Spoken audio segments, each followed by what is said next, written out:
Spicy conditions out here in the Sea of Cortez. But the water here, as you can see, it's crazy. I feel really stupid right now and very naive, but I want to share this with you. If you know, you know. Do it, lady. We are Amon and Leah, sailing with our dog Pino aboard Cosmo.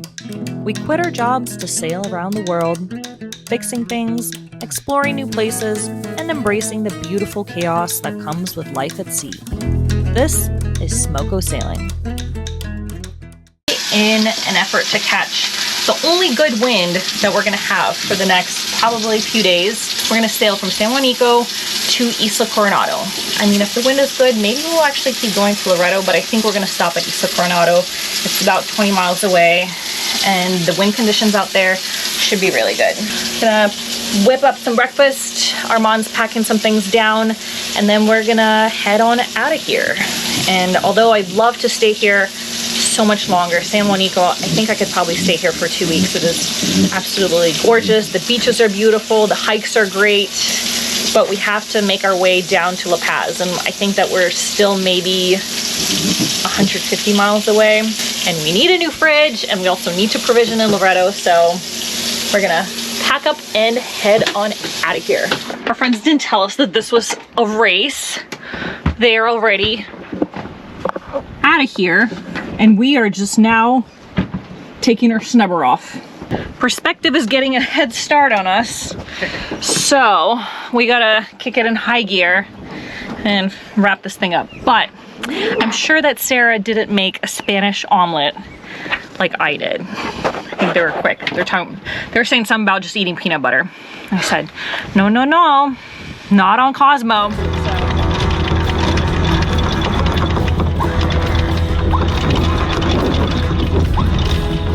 Spicy conditions out here in the Sea of Cortez. We wanted real sailing, and today we got real sailing. On the beam, we were at about 15 to 17 knots of wind, and we're flying at 7 knots, which is really, really fast on a sailboat. That's like going 130, no, that's like going 80 miles per hour on a car, I'd say, right?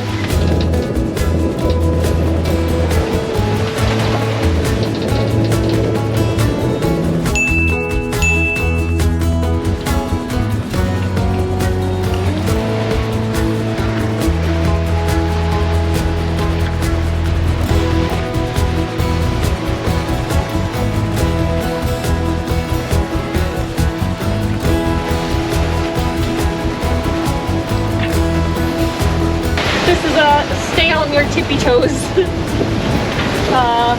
type of sailing. The waves never show up big enough on camera, but let me tell you, the waves are huge.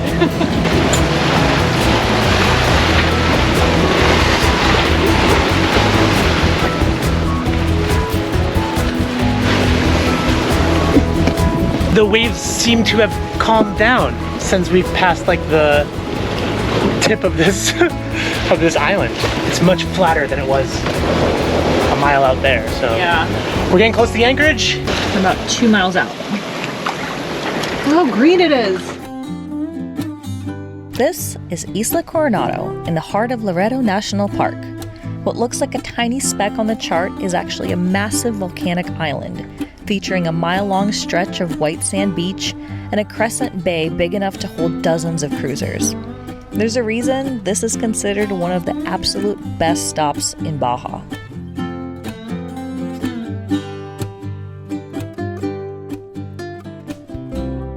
Let's see the horror show down below.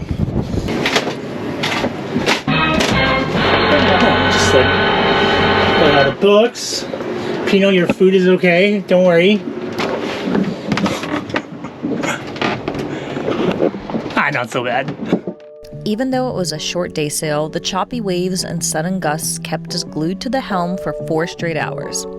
By the time we finally dropped anchor and cleaned up the wreckage below deck, we were beyond ready to kick back and enjoy some well-deserved sundowners with our buddy boat.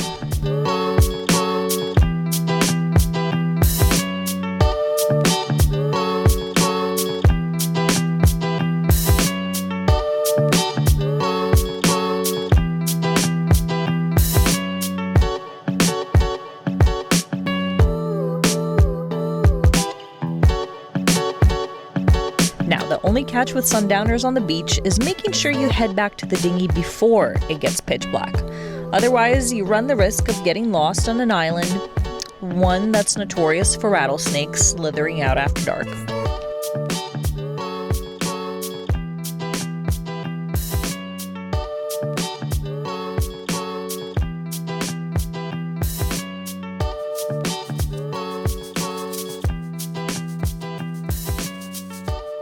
In here, Up, Bam. Captain. All right, it is Monday. It is Monday. I don't know what date it is. It's November. It's November. We're in Isla Coronado, which is different from the Isla Coronados up north. And different from the one in San Diego. Anywho, we've only been here for one night, but we must leave. Jumping over to Loretto to get some snacks. We're short on like some staples, which we probably could have done better provisioning, but oh well. And then we're gonna jump over to Danzante. Yeah. I think. Honeymoon Cove. Sounds sweet. The water here, this is Loretto National Park, and it is beautiful. My heart breaks leaving Isla Coronado without really exploring here. The only downside is we can't bring the dog onto the island because there's a lot of protected species, but he's really good going on deck. But the water here, as you can see, it's crazy. It's absolutely incredible. The visibility. I think this is the clearest we've ever seen, right? It is the clearest we've ever seen. Didn't get to experience the wildlife. And Loretto is, how close is it? It's literally right there. We can see it.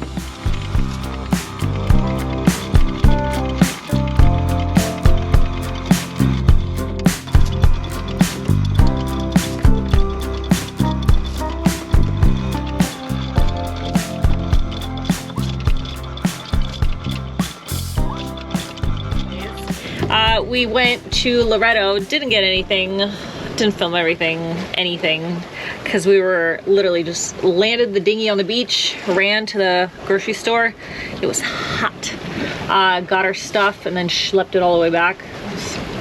Ended up getting like too much stuff. That's the trick, is don't get a cart.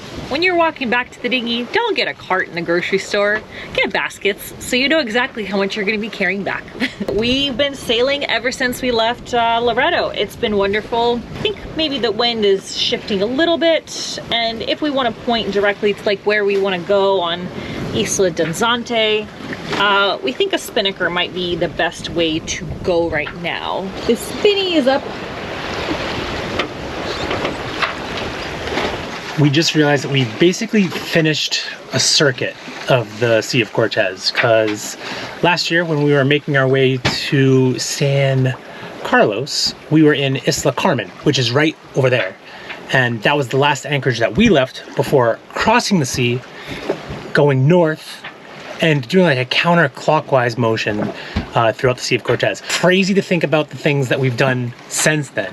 A lot of people say like, hey, don't spend the summer in BLA or in the Sea of Cortez. I actually think you really should. It'll really prepare you for things that you need to know with your boat, systems you need to improve, and things that you can get done while you're in places like La Paz or PV or just bigger areas where you can get supplies more. Because now we kind of know like, hey, we were really off grid and like no stores. So when we actually left San Carlos, we were excited to go to BLA because we were like, oh, San Carlos is such a small town, we can't wait to get somewhere big.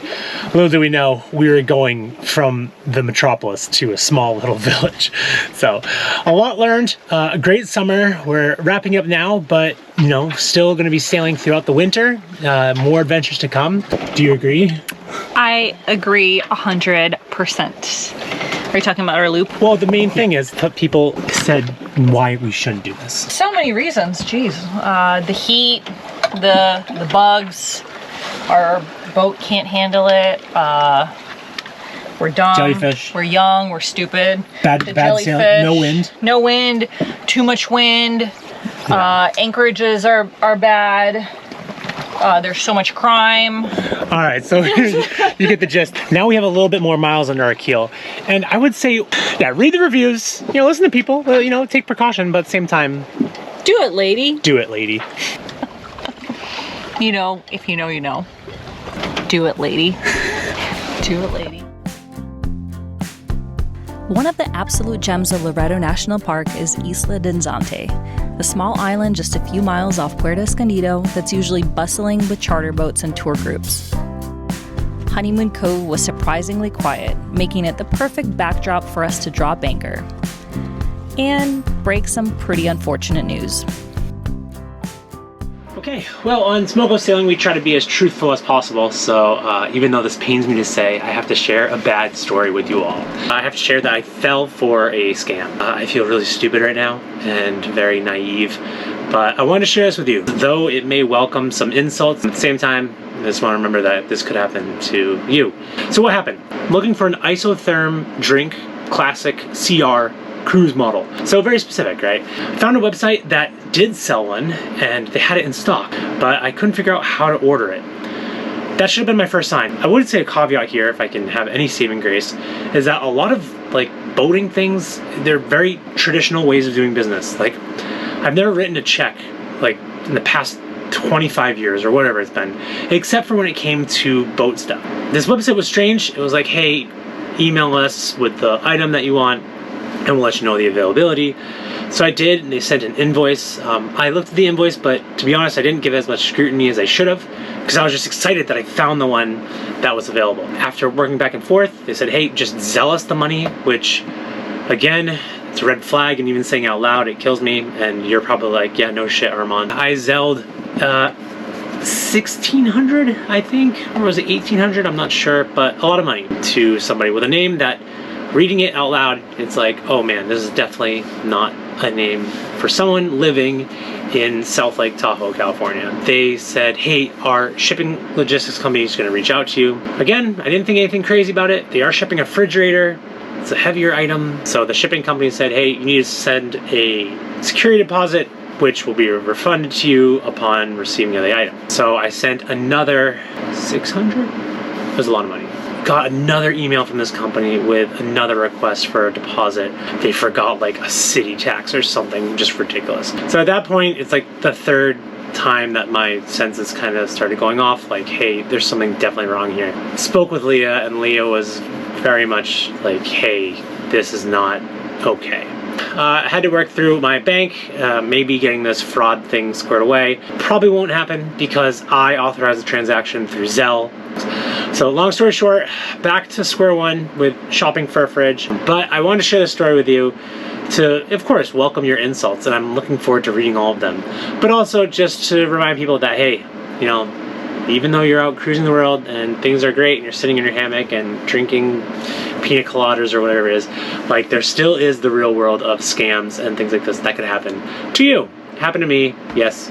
So just don't be foolish in the future, and hopefully this will be one thing behind us. I don't even know if we'll post this video, to be honest. I feel pretty shitty about this, and it just sucks. So There's not much you can do when something like this happens, except take a deep breath and process the blow. So we decided to jump in the water, leave the frustration back on the boat, and let the quiet underwater world reset our minds.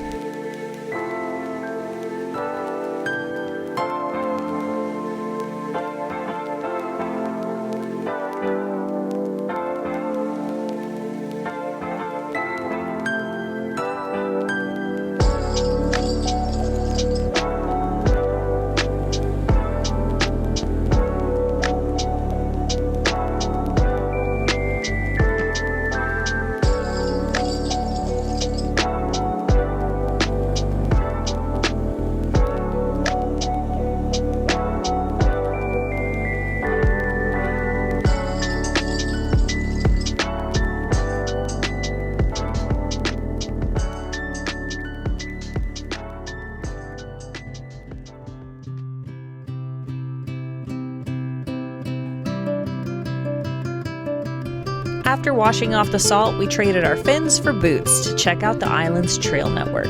Isla Danzante's landscape is covered in massive cardone cactus and dry desert flora, and hiking up the ridge gave us a totally different perspective of the boat sitting down in the cove. Cool vistas.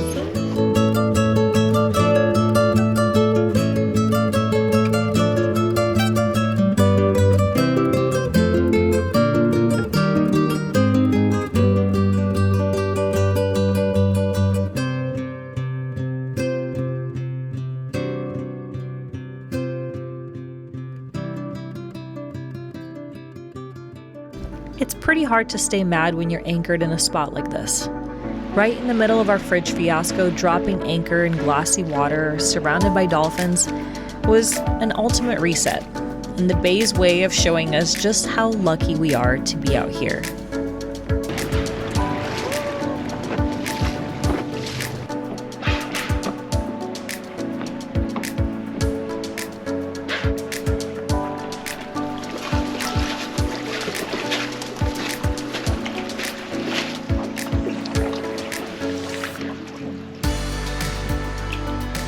Pro tip is to always carry a roll of dog poop bags with us. It's a nice little way to clean up along the way. So you're not carrying a big giant garbage bag.